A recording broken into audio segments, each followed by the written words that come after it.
Hola, buenas. Este vídeo es para intentar explicar de una forma sintética, compleja y espero que correcta, pues un tema de historia política y historia económica que tiene que ver con las razones económicas o los problemas de la monarquía francesa económicos que llevaron hacia el 14 de julio, a los sucesos de la Bastilla en París. Bueno, es un tema complejo, a mí me ha costado bastante, no soy un especialista, tengo que avisarlo, pero bueno, le puede resultar útil a una persona que quiera enfrentarse a la Revolución Francesa y que quiera tener unas ideas básicas de cómo funcionaba su economía. Este vídeo va a tener dos partes muy claras. En primer lugar, voy a hablar de las cuentas del antiguo régimen, de ingresos, gastos, déficit. Voy a usar términos económicos. El tema de los impuestos es muy farragoso y es complicadísimo, lo aviso, pero bueno, intentaré que se entienda de la mejor forma posible. Y luego hablaré de las razones económicas de la convocatoria de los Estados Generales en julio del 89 y luego los sucesos de julio del 12, 13 y 14 que acaban con la toma de la Bastilla y luego con la rendición del rey. Bueno, a partir de ahora vamos al primer punto, que son las cuentas del antiguo régimen. Voy a hablar de los impuestos, de los ingresos de la monarquía, de los gastos y del famoso déficit. Claro, esto es un tema económico, pondré alguna imagen simplemente para que el PowerPoint, la presentación, quede más bonita. Esto es más o menos, esto es una categorización de los impuestos que se pagaban en Francia durante el antiguo régimen, durante el reinado de Luis XVI. Había muchísimos, en cada región era diferente, entonces, bueno, como esto es una sistematización para que una persona pueda más o menos entenderlo. En primer lugar, hablaremos de impuestos reales que se pagaban en dinero, podían ser directos o indirectos, el más conocido era la TAI, era un impuesto sobre la propiedad. Luego, para la recaudación de este tipo de impuestos es importante recordar que se utilizaban subcontratas o contratistas privados que se encargaban de recaudar el dinero de los franceses. Pero estos subcontratas pues, recibían el odio eterno de a quienes le cobraban los impuestos, se podían llevar hasta un 50% de lo recaudado y el rey se llevaba el resto. Eran cómodos para la monarquía, pero bueno, no era un sistema demasiado público. Luego están las rentas señoriales y los monopolios, porque en gran parte de Francia había señores, espero haberlo pronunciado bien, que tenían pues, ciertos derechos sobre el territorio. Algunos derechos, por ejemplo, son los censos enfiteuticos o los censos, que era una especie de alquiler o de renta que tenían que pagar los campesinos al señor feudal, que esta renta se había acordado pues, hace mucho tiempo, pues, entonces esos censos, como no subían de precio, pues solían ser bastante razonables. Luego los señores en Francia también cobraban monopolios del molino, también podían cobrar pequeñas multas, tasas, por ejemplo, si se vendía una propiedad. Esto en cada región de Francia era diferente, con lo cual básicamente hay que tener claro que los señores feudales o los señores cobraban ciertas rentas. Luego se pagaba el diezmo, que su nombre realmente es engañoso porque no se pagaba un décimo, sino una decimotercera parte la producción agrícola del trigo y luego a veces del vino, era solamente del trigo. Era un impuesto bastante aceptado porque servía para pagar pues, el salario del cura local, del sacerdote, lo pagaban la gente que era católica y no católica, se pagaban las reparaciones de la iglesia y también, por ejemplo, para atender a los pobres de la comunidad. Era un impuesto que tenía bastante aceptación, excepto cuando ese diezmo iba para el obispo o el arzobispo que no residía en la localidad y obviamente ahí encontraba mucha más resistencia. Por ejemplo, los cuadernos de quejas de los estados generales, el bajo clero, pues se quejaba mucho contra esos arzobispos, todos esos obispos que se llevaban los diezmos de la comunidad. Luego había un impuesto en servicio, que se conocen como corbeas, que en algunas zonas de Francia los campesinos estaban obligados, entre comillas, a pues, construir carreteras, a hacer trabajos para la comunidad. Estos tenían mucha resistencia, no gustaban para nada. Esas carreteras se percibía que solo servían para los ricos y no para la gente más humilde, y era uno de los impuestos o de los servicios públicos que los campesinos debían hacer, que eran como más odiados. Y luego estaba la justicia, porque era bastante cara, no era gratuita, y bueno, la alta justicia, temas civiles y penales, se encargaban los jueces del rey, los intendentes, por ejemplo, o sus suboficiales, y luego también los parlamentos. Por ejemplo, el más conocido era el Parlamento de París. Era cara, farragosa y costaba mucho dinero y, bueno, en principio era una especie de impuesto encubierto. Luego también la justicia menor, la media o la baja, podía ser ejercida por los oficiales del rey o era la justicia del señor. Era básicamente para pues, protestar por multas, negociar, por ejemplo, si se pagaban más o menos los censos.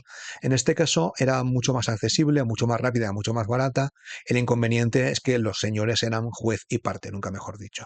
Como norma de oro, había una especie una regla general del quid pro quo. Si el campesinado o la burguesía o la gente que pagaba el impuesto se sentía que percibía algo a cambio, no recibían de más. Estos impuestos pues, se pagaban sin más o menos resistencia. Si se percibía que no se recibía nada a cambio, por ejemplo, los gastos que iban para la corte, etcétera, pues podía haber mucha resistencia, revueltas armadas, incluso negativas a pagar.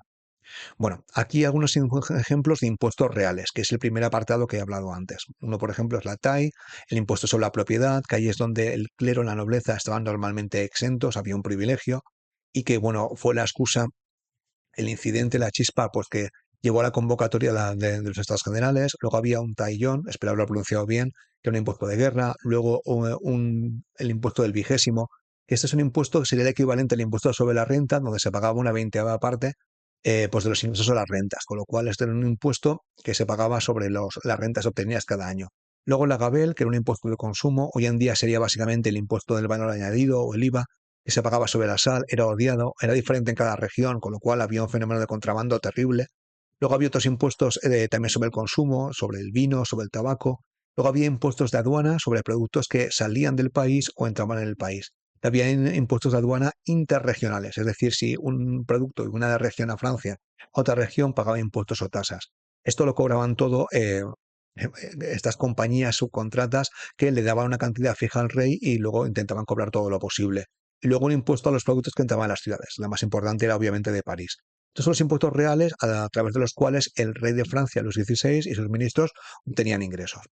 Entonces, hemos visto los impuestos reales, los directos, se negociaban con las generalidades, estaba la TAI, había exenciones y privilegios, los indirectos, que se gestionaban sobre todo por subcontratas, las aportaciones del clero, por ejemplo, parte del diezmo, a veces el clero de Francia se reunía y acordaba dar una parte del diezmo al rey, que no era un diezmo, sino una decimotercera parte. Luego, otra cosa importantísima que a menudo la gente no sabe es que la monarquía francesa y en general todas las monarquías absolutistas obtenían ingresos a través de préstamos. Estos préstamos emitían bonos o anualidades y se comprometían a pagar a los que compraban los bonos pues un tipo de interés anual. Y luego las anualidades creo que eran para toda la vida. Luego también se obtenían ingresos a través de la venta de cargos públicos. Es decir, algunos cargos públicos, pues por ejemplo, pues de alcalde o de juez, se vendían literalmente eso. Entonces las familias le ofrecían una cantidad fija muy alta al rey y luego a cambio el rey le tenía que pagar un salario a él y a sus descendientes por el ejercicio de ese cargo público. Esto era una especie de préstamo encubierto porque al final básicamente se daba una cantidad altísima al rey, una cantidad fija muy alta y a cambio el rey se tenía que comprometer a pagarle ese salario pues casi hasta que a él y a su familia como a sus descendientes. Y luego después hay una pequeña, a veces la monarquía francesa también obtenía dinero a través de confiscaciones a banqueros y financieros, aunque estas no eran muy raras. Tenemos entonces impuestos reales, que los hemos visto ya, los préstamos que se negociaban si iba al día y normalmente se traducían en pago de tipos de interés eh, a cambio pues, del pago de un bono pues, a la monarquía francesa. Y luego la venta de cargos públicos, que básicamente era un préstamo encubierto camuflado a través de un trabajo. Bueno, hemos visto los ingresos, ahora vamos a los gastos. La monarquía francesa tenía bastantes gastos y aquí se ha puesto más o menos un resumen de los gastos de la monarquía francesa. Esto se puede más o menos decir que es similar también para la monarquía absoluta de España y de otros países del antiguo régimen. En primer lugar, había una cierta obligación de mantenimiento y mejora de las infraestructuras, que este es un gasto que era fácilmente rebajable si no había mucho dinero. Luego había que pagar el presupuesto del ejército y de la flota. Esto en el caso de Francia, que tenía el ejército más poderoso de Europa, era un gasto muy importante. Luego después había que pagar el salario de los funcionarios bienales. Esto eran los cargos que se habían comprado. Si os acordáis antes en los ingresos, pues había gente que compraba los cargos al rey, con lo cual también había que pagarse el salario. Con lo cual, esto básicamente, como he comentado antes, era un préstamo encubierto a la monarquía. Luego había que pagar los salarios de los funcionarios novenales, es decir, la gente que no había comprado el cargo, los intendentes, por ejemplo, que dominaban las grandes regiones de Francia, pues había que pagarles un salario. Luego estaban los gastos de la Casa Real, las pensiones de los cortesanos y las gratificaciones. Es decir, el rey a veces daba regalos, pensiones a sus amigos, a sus mejores amigos, con lo cual eso había que pagarlo. Luego había un cargo importantísimo que son los intereses de los bonos y las anualidades. Claro, el rey había recibido dinero de los que habían comprado los bonos y anualidades y luego después había que pagarlos. Y luego después estaban gastos extraordinarios que podían ser guerras, indemnizaciones y bueno, estos eran los gastos en general que podía tener la monarquía francesa y que tenía la monarquía francesa durante el reinado de Luis XVI. Bueno, ahora me voy a meter un poco en historia política. En 1776 los rebeldes americanos se rebelan contra el Reino Unido y la monarquía francesa se pone del lado de los rebeldes americanos. George Washington, de la Revolución Americana, envía un ejército a combatir, pues liderado por el famoso Marqués de Lafayette, a la Revolución Americana. Y bueno, la Revolución Americana ganan los rebeldes y es una victoria para Francia. Entonces, el ministro de Economía en esos momentos era Jacques Necker, que era suizo, era un banquero profesional y financió la guerra vía préstamos con un interés altísimo. Parece ser que él quiso una guerra que fuera indolora, que no quiso subir los impuestos. Mucha gente cuando habla de Necker habla que era una persona con una autoestima muy alta, estaba siempre buscando complacer, no quería subir impuestos, así que financió la guerra a través de préstamos. Entonces, para conseguir esos préstamos, pues dio un interés altísimo, con lo cual después, cuando Necker cae, deja de ser ministro de Economía o de llevar las finanzas del antiguo régimen, resulta que los intereses a pagar eran altísimos. Entonces, la monarquía francesa, por los intereses de la guerra de la Revolución Americana, pues tenía que pagar unos intereses altísimos, entonces la única solución era o bajar gastos, que no era una opción, porque los gastos de la corte pues no se querían bajar, el ejército no se veía conveniente, así que la otra opción era subir los impuestos. Y los siguientes ministros, otros, he puesto aquí una imagen, este que tenemos aquí es Calonne, no sé pronunciarlo bien, luego después su sucesor, Brienne, que era un cardenal católico, y luego Jacques Necker que volvería. Entonces, son los ministros de Economía y intentan, en la medida de sus posibilidades, aumentar los ingresos. El primero que lo hace es Calonne, que bueno, él sabía que el Parlamento de París, que era, a pesar de que ese día de Parlamento era un tribunal, era una institución muy consolidada, sabía que se negaría pues, a pagar cualquier tipo de impuesto, así que Calonne pues, reúne a la Asamblea de Notables, hablo de memoria, creo que es en el 87. Esta asamblea de notables, en la cual está el marqués de Lafayette, pues intenta que renuncien al privilegio de no pagar la TAI, que era un impuesto sobre la propiedad. Intenten que renuncien a su privilegio. No les hubiera costado demasiado, porque tampoco era no era tanta cantidad de dinero, pero los notables se niegan, pues por razones políticas y también económicas, y al final Calón pues, no consigue aumentar la asamblea no consigue que renuncien al privilegio de no pagar la TAI. Entonces, lo que le dicen a Calón es que si quiere subir los impuestos, tiene que hacerlo vía tradicional, siguiendo las leyes del reino, que era convocando a los estados generales. Con lo cual, al final, el rey no se vio obligado a convocar los estados generales, los cuales los convocó para mayo-julio el verano de 1789. Bueno, aquí básicamente voy a hacer un resumen de lo que pasaba en el antiguo régimen. En principio, las exenciones y los privilegios eran muchísimos. En cada región eran las normas fiscales, los impuestos que se pagaban eran diferentes y además la trampa era muy fácil, porque por ejemplo, ¿cómo se sabía cuánto era la vigésima parte de los ingresos? ¿Quién lo fiscalizaba? La nobleza no dejaba que mirara sus cuentas. ¿Cómo se sabía cuánto era el diezmo a pagar? Entonces era complicadísimo cobrar los impuestos, la trampa era muy fácil y además muchos de estos impuestos se recaudaban vía subcontratas, con lo cual el rey no recibía ingresos. Con lo cual podemos hablar que la monarquía francesa estaba en un estado de casi bancarrota permanente, que se vivía al día, se pedían préstamos para pagar más préstamos con los gastos corrientes y al final era una cosa secreta porque nadie sabía muy bien cómo estaba la situación. Todo el mundo pensaba que el otro pagaba menos impuestos, que los nobles la exención era más importante de lo que era. Entonces, una situación de secretismo que no hizo bastante mal a la monarquía francesa. Bueno, he hablado de la situación financiera y de los ingresos y los gastos de Francia y ahora hablaré de los estados generales, que se convocan por Necker, si no me equivoco, pues para el verano de 1789.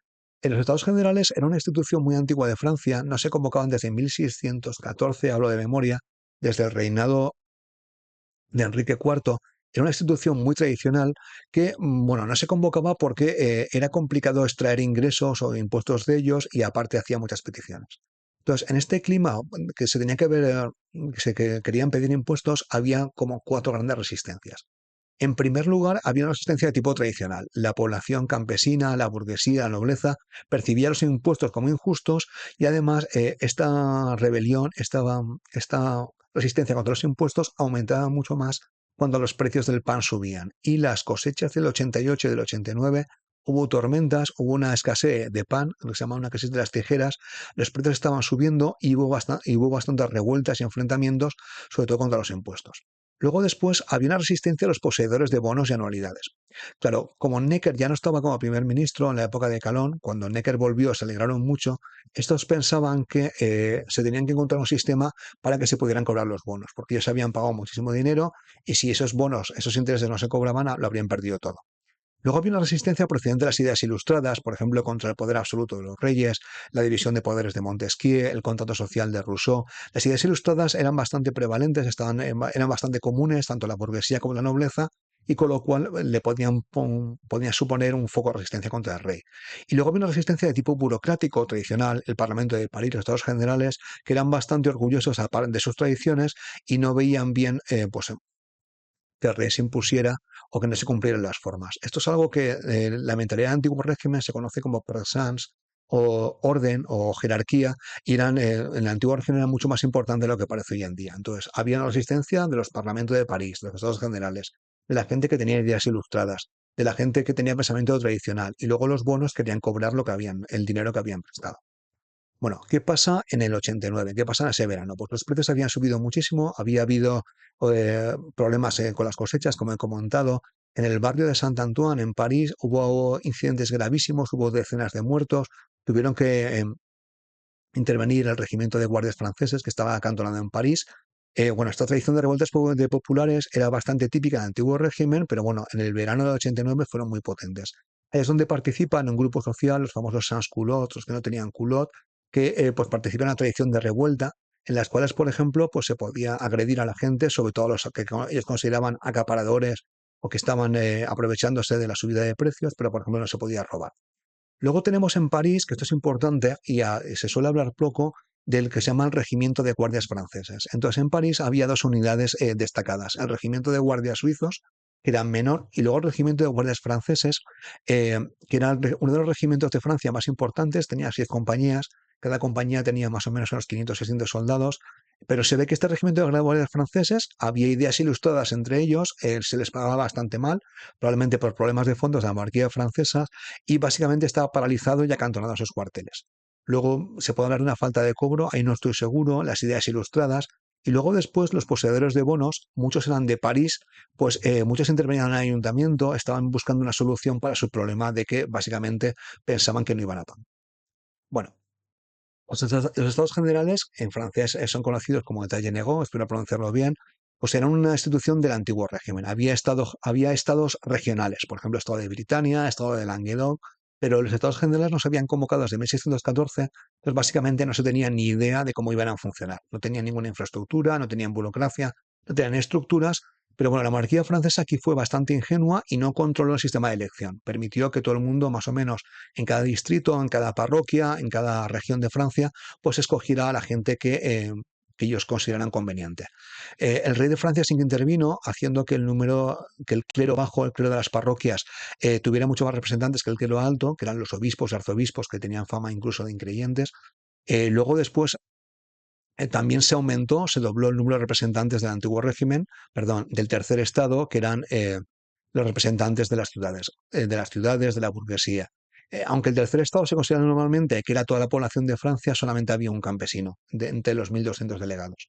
Bueno, los estados comienzan en junio y julio, hay una parálisis, la famosa parálisis producida por si se debía votar por estamentos o si se debía votar por representantes. En cualquier caso, el tercer estado dice que el país son ellos, se reúnen, hacen el juramento del juego de la pelota y, bueno, básicamente piden al primer y segundo estado que se unan al tercer estado, que se reúnen conjuntamente, hay una parálisis de los estados generales, el rey los desconvoca, pero bueno, ellos deciden no desconvocarse y van a un cercano frontón en París y deciden que juran no marcharse hasta que se constituye una Asamblea Nacional. Y bueno, el rey hace una propuesta final el 23 de junio, la propuesta real la ignoran. Esto un poco refleja pues la falta de capacidad de Luis XVI o la falta de iniciativa, o también que tampoco estaba demasiado seguro que las tropas de Francia le fueran leales. El 27 de junio, Necker, que era ministro de Economía, amaga con dimitir y, bueno, el rey Luis XVI acepta la propuesta de los Estados Generales y de funcionar como estamentos y reconoce la Asamblea Nacional como legítima. Pero bueno, esto por una parte, porque por otra parte, dentro de la corte, el duque y la duquesa de Polignac y también la gente más reaccionaria o absolutista, pues le animan para traer tropas.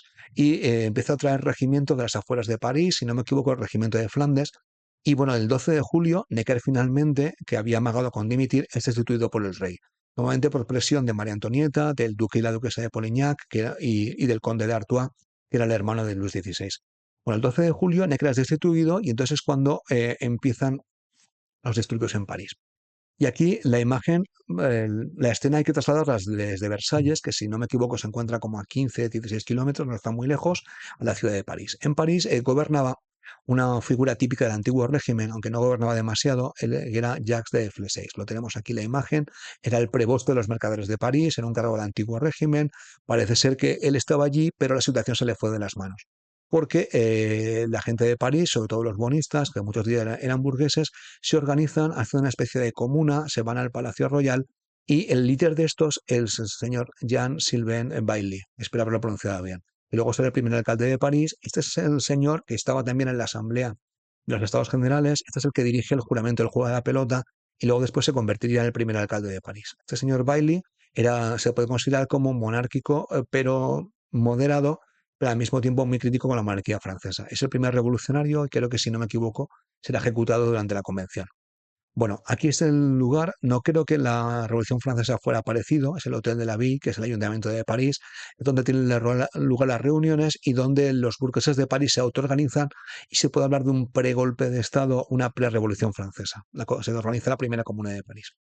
Entonces, el 25-26 de junio, la gente en el Ayuntamiento de París se está organizando, ay, perdón, lo marco aquí, y más o menos se acaban de organizar el 12 de julio. El preboste todavía está más o menos al cargo, pero básicamente ha perdido el control de la situación.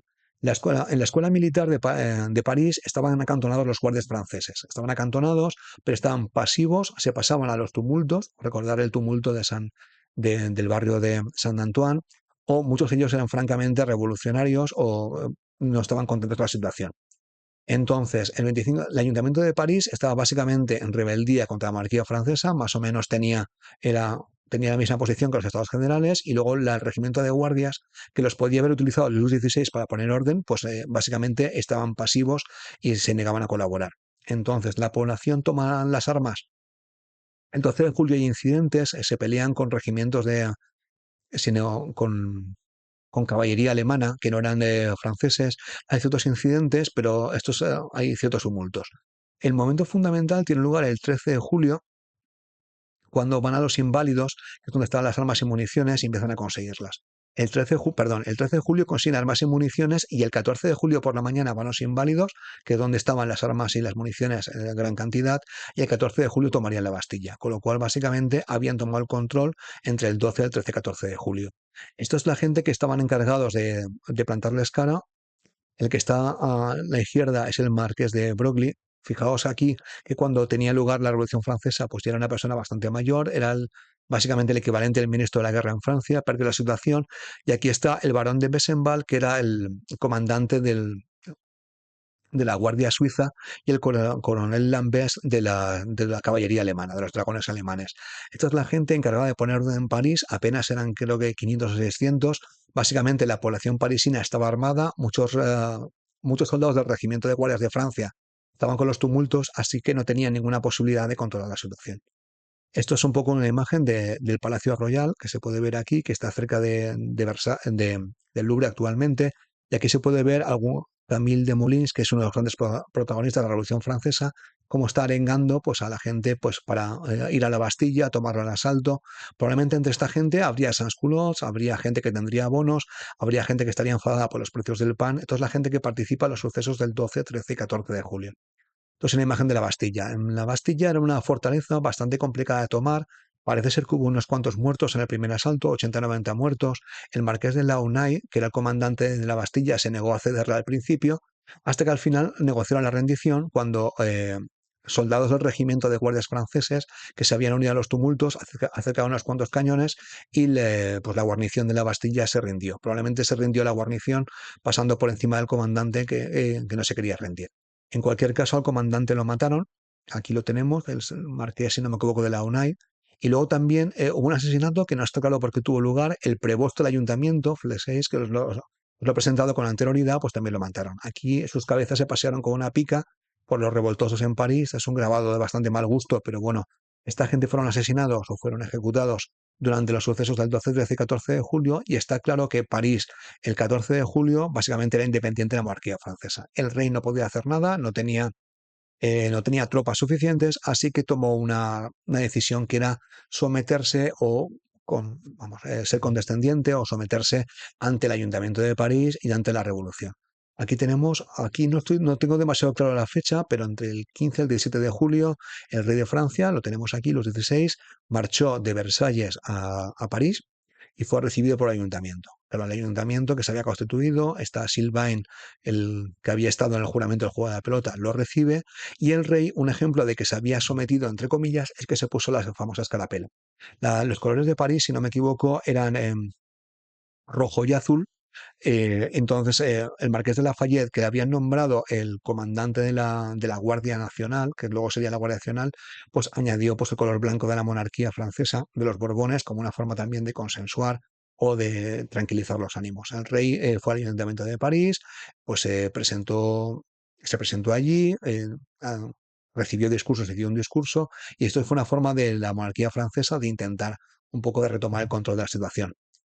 Y bueno, entonces aquí un poco el esquema de lo que pasó. La noticia llega a Versalles por la noche del día 14 de julio.